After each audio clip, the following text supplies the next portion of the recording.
From building casinos to building courtrooms, the Cherokee Nation has been rapidly expanding its judicial system since the U.S. Supreme Court announced that landmark ruling on McGirt last July.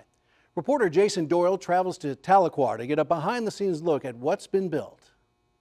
People should feel confident that the government that is taking this on is the great Cherokee Nation. We're doing it, we can do it, we're going to do it well. Cherokee Nation Principal Chief Chuck Hoskin Jr. says even before the U.S. Supreme Court handed down its McGirt versus Oklahoma decision more than a year ago, the tribe began examining what it would take to handle an increased caseload. We did a study early on about how much it would cost the Cherokee Nation to meet the very basic obligations under McGirt. It's about $35 million in new dollars every year. Once McGirt was applied through the Oklahoma Court of Criminal Appeals Hogner versus the State of Oklahoma decision in March of this year, the tribe's justice system was ready to engage. Since McGirt applied to our reservation just a few months ago, we have been very busy and putting a lot of effort into holding lawbreakers accountable. So that's the reason we have over 1,200 cases transferred from the wrong jurisdiction, the state, to Cherokee Nation jurisdiction. So we're doing our job. We've had criminal cases before, but we averaged around 25 a year. And obviously we've blown way past that. Judge Luke Bartow is the presiding district court judge for the Cherokee Nation. We've hired new judges, set up new dockets, very similar to the state court system in structure, and just proceeding along like normal, like we would have been all along. The Cherokee Nation holds a McGirt docket on Tuesdays.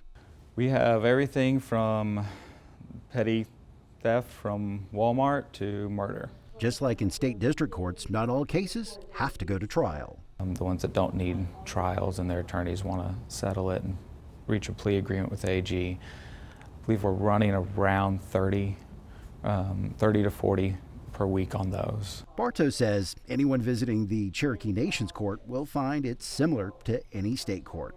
Come on down any Tuesday. I mean, it's open to the public. You can sit in the back, watch it. But I think you're going to find that it looks pretty much like any county court. The court is only part of the Cherokee Nation's criminal justice system. The tribe has an attorney general who decides which cases to prosecute. AG Sarah Hill says there are two basic pathways criminal cases come to the Cherokee Nation's court system. The first is post-conviction or direct appeal cases. Those are the cases the state has already prosecuted but are under review because of McGirt.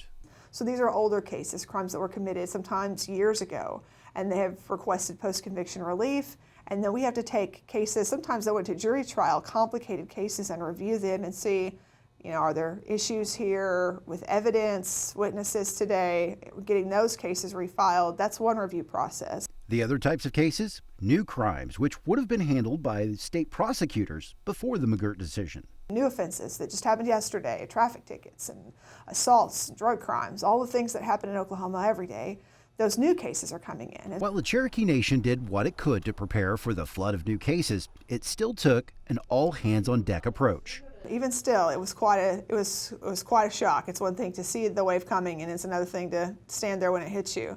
So we were very busy, and we can remain very busy. Law enforcement is another component of the Cherokee's criminal justice system. That's where the marshals come into play. The crime is still the crime. The bad guys in, let's say, Claremore are still the bad guys in Claremore. McGirt didn't make a bunch of new bad men and women. All that changes is now who gets to prosecute that crime. The Cherokee Marshals have cross-deputization agreements with cities and counties throughout the reservation territory already in place.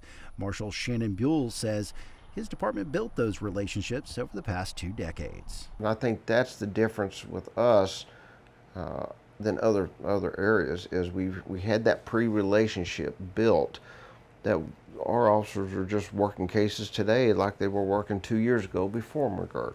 However, the increased caseload has led to more work for the marshals. Quite frankly, the only thing that's changed with us is transports of prisoners. So we have 13 jail contracts throughout the reservation. So if a Tahlequah city officer arrests a Native American for an Indian country crime, when they book that individual in a Cherokee County jail, they just put at the top, "This is for Cherokee Nation." More courtrooms are planned to make access to the criminal justice system easier. So we've got 2 new courthouses on the kind of horizon. Hopefully, getting into one within, say, the next month down in Muskogee, and then another one on the horizon coming in Jay, Oklahoma. Which creates a need for more staffing. I expect we're going to probably still need additional prosecutors and additional support staff, so that will continue.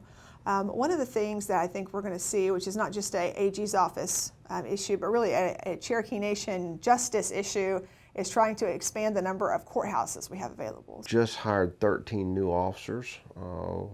6 of them are going through the Federal Academy.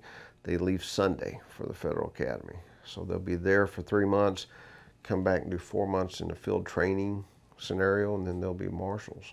Marshal Buell is looking to hire another 25 officers.